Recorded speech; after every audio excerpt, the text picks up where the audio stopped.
ময়মনসিংহের নান্দেল পৌরসভা এলাকায় সেবা ফাউন্ডেশনের আয়োজনে ও বাংলাদেশ এনজিও ফাউন্ডেশনের সার্বিক সহযোগিতায় বৃহস্পতিবার পৌরসভা সেবা বুদ্ধি প্রতিবন্ধী স্কুল প্রাঙ্গণে পৌরসভার ১৯ জন হতদরিদ্র পরিবারের মাঝে প্রতিজনে ২টি করে মোট ৩৮ পিস ছাগি বিতরণ ও একজন প্রতিবন্ধীকে একটি হুইল চেয়ার বিতরণ কার্যক্রম অনুষ্ঠিত হয়। এ উপলক্ষে উক্ত অনুষ্ঠানে সেবা ফাউন্ডেশনের পরিচালক ইউসুফ আকন্দ মজিবরের সভাপতিত্বে ও সেবা বুদ্ধি প্রতিবন্ধী বিদ্যালয়ের প্রধান শিক্ষক জিয়াউর রহমানের সঞ্চালনায় প্রধান অতিথির বক্তব্য রাখেন নান্দাইল উপজেলা নির্বাহী অফিসার শারমিন সাত্তার।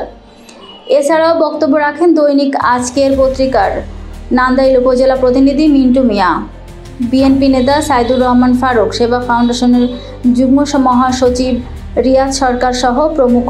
এ সময় উক্ত অনুষ্ঠানে উপকারভোগী সহ সেবা বুদ্ধি প্রতিবন্ধী বিদ্যালয়ের শিক্ষক শিক্ষার্থীরা উপস্থিত ছিলেন।